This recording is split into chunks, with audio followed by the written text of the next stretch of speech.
저는 이 골목에서 26회째 세탁소를 하고 있어요. 청구 세탁소. 남편이 지어준 이름인데 남편 없이 혼자 간판 지킨 지도 벌써 15년이 넘었네요. 어느 봄날이었어요, 그때가.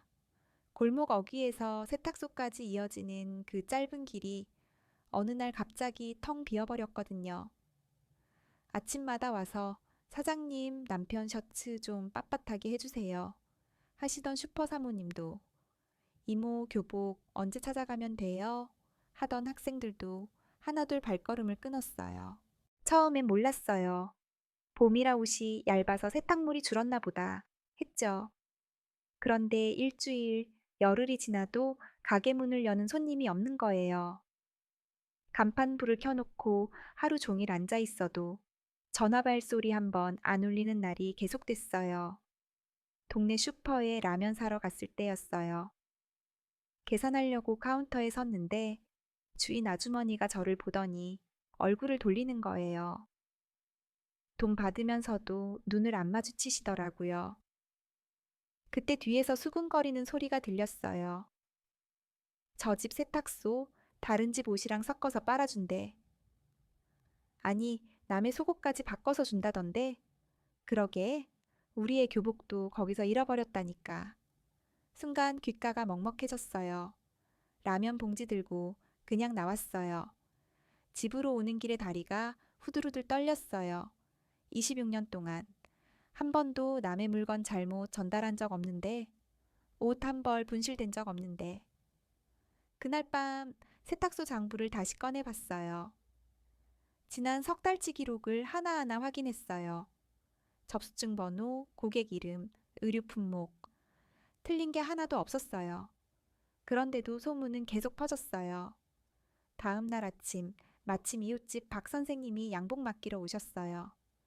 70평생 이 동네 한의원 하신 분이에요. 제가 여쭤봤어요. 선생님, 저희 가게에 무슨 문제라도 있었나요?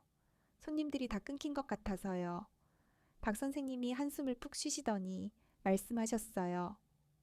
사장님, 요새 이상한 소문이 도네.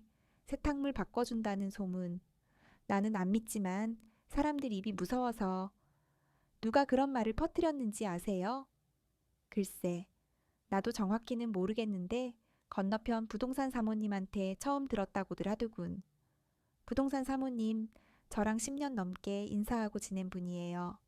명절 때마다 떡 돌리고 가게 앞 눈 쌓이면 같이 치우던 사이였어요. 그분이 그런 말을 퍼뜨렸다니. 그날 오후 부동산 앞을 지나갔어요. 유리문 너머로 사모님이 보였어요. 제 눈과 마주치자 휙 고개를 돌리시더라고요. 가슴이 철렁했어요. 그 순간 깨달았어요. 아, 이게 진짜구나. 소문의 진원지가 바로 저 사람이구나. 왜 하필 저한테 이러실까? 며칠 밤을 뒤척이다가 문득 한 달 전 일이 떠올랐어요. 부동산 사모님 아드님이 결혼을 앞두고 있었어요. 그때 사모님이 세탁소로 오셨었어요. 예단 한복을 맡기러요. 비단 한복이었는데 얼룩이 좀 있었어요. 사장님, 이거 시댁에 보낼 건데 꼭 깨끗하게 해주세요. 저는 최선을 다했어요. 손빨래로 3번을 했어요. 얼룩이 다 빠졌어요. 새 한복처럼 반들반들해졌죠. 그런데 찾아가시는 날짜보다 이틀 일찍 끝나서 제가 직접 부동산으로 갖다 드렸어요. 사모님, 일찍 끝나서요. 예쁘게 포장해서 가져왔어요. 리본도 달고 한지로 곱게 싸서요. 결혼 예단이잖아요. 정성껏 해드리고 싶었어요. 그런데 사모님 표정이 굳어지더라고요.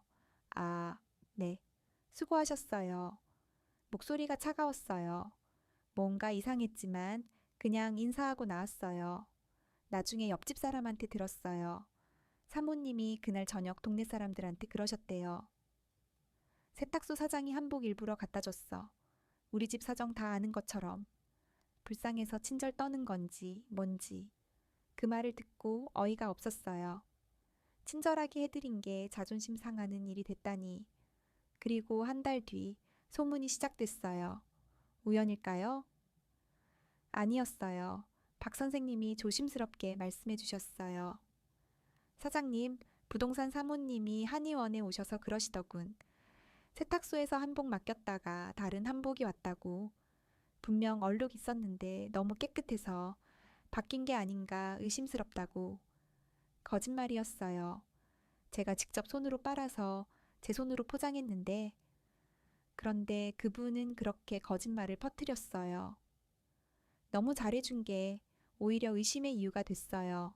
화가 났어요. 정말 화가 났어요. 당장 부동산으로 달려가서 따지고 싶었어요. 제가 뭘 잘못했어요? 친절하게 해드린 게 죄예요. 소리치고 싶었어요. 근데 문 앞까지 갔다가 멈춰 섰어요. 내가 가서 해명하면 뭐가 달라질까? 사람들은 이미 믿고 싶은 걸 믿어요. 제가 아무리 장부를 보여주고 접수증을 보여줘도 한번 박힌 의심은 쉽게 안 지워지죠. 해명하면 할수록 오히려 연기하나 봐. 이럴 거예요. 그날 밤 세탁소에 혼자 앉아 있었어요. 불 다 끄고 어두운 가게 안에서 창밖을 봤어요. 달이 떠 있었어요. 골목 한가운데 환하게 비추는 달. 문득 이런 생각이 들었어요. 달은 저렇게 혼자 떠 있는데 누가 뭐라고 해도 저렇게 밝네. 달이 누구한테 인정받으려고 뜨나요? 누가 오늘 달 예쁘다 해서 더 밝아지나요? 누가 저 달 보기 싫다 해서 빛을 거두나요? 아니에요. 달은 그냥 떠요. 자기 자리에서. 제 할 일 하듯이. 그때 깨달았어요. 나도 그냥 하면 되는구나. 세탁소 문 열고 옷 받고 깨끗하게 빨아서 돌려주면 되는구나. 남들이 뭐라고 하든. 다음 날부터 평소처럼 일했어요. 아침 7시에 문 열고 기계 돌리고 다림질하고 손님이 안 와도 문 앞 청소하고 유리창을 닦았어요. 어떤 날은 하루 종일 손님 한 명 없었지만 그래도 괜찮았어요. 제 가게이고 제 시간이니까요. 아마 한 달쯤 지났을까요? 박 선생님이 또 양복 맡기러 오셨어요. 사장님, 요새 마음고생 심하시겠어요. 아니에요, 선생님. 괜찮아요. 소문 때문에 억울하지 않으세요? 저는 웃으면서 대답했어요. 처음엔 억울했지만, 근데 요새는 괜찮아요.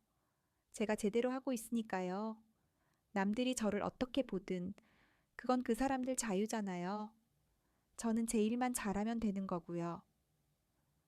박 선생님이 제 손을 꼭 잡으셨어요. 그렇게 생각하시니 얼굴이 편안해 보이네요. 그 말을 듣고 거울을 봤죠. 정말 제 얼굴이 예전보다 편안해 보였어요. 소문 나기 전보다 오히려 더. 신기한 건요, 마음이 비워지니까 오히려 채워지는 게 많아지더라고요. 예전엔 못 보던 게 보였어요. 아침에 가게 문 열 때 골목에 피어 있는 개나리, 빨랫감에서 나는 비누 향기, 다림질할 때 김이 모락모락 올라오는 모습. 손님이 없어서 한가한 오후에는 제가 입을 옷을 천천히 다려봤어요. 26해 동안 남의 옷만 다렸지 제 옷은 제대로 다려본 적이 없었거든요. 제 블라우스에 정성껏 다리미질하면서 생각했어요. 아, 나도 이렇게 대접받을 자격이 있구나. 석 달쯤 지나니까 손님들이 하나둘 다시 오기 시작했어요. 처음엔 멀리 사는 분들부터요. 소문 못 들은 분들. 그분들이 입소문을 냈나 봐요. 청구 세탁소 일 정말 깔끔하게 한다고. 그렇게 또 시간이 흘렀어요. 부동산 사모님은 지금도 저랑 눈 안 마주쳐요. 괜찮아요. 제가 인사를 안 하는 건 아니니까요. 지나갈 때 고개 숙여 인사는 해요. 받든 말든 그건 그분 몫이에요. 요즘도 밤이면 세탁소 문 닫고 잠깐 앉아 있어요. 불 끄고 달 보면서요. 달은 여전히 저 혼자 밝게 떠 있어요. 빈뜰에 달빛이 가득 차듯이 제 마음도 그렇게 됐어요. 남의 평가로 꽉 채워져 있을 땐 몰랐어요. 그게 다 비워지고 나니까 진짜 소중한 게 들어올 자리가 생겼어요. 제 일에 대한 자부심, 제 시간에 대한 존중, 제 자신에 대한 사랑. 누가 저를 나쁘게 말한들 제가 나빠지는 건 아니에요. 누가 저를 좋게 말한들 제가 더 나아지는 것도 아니고요. 저는 그냥 저예요. 26회째 세탁소 하는 청구 세탁소 사장. 오늘도 깨끗하게 빨아서 깨끗하게 돌려주는 사람. 그것만으로도 충분해요. 달이 저를 비춰주네요. 환하게. 빈뜰을 가득 채우듯이 그 빛 속에서 저는 고요해요. 누구도 빼앗을 수 없는 제 안의 빛으로. 그 빛은 처음부터 거기 있었어요. 다만 제가 몰랐을 뿐. 남들의 말로 가려져 있었을 뿐. 이제 알아요. 나를 밝히는 건 결국 나 자신이라는 걸.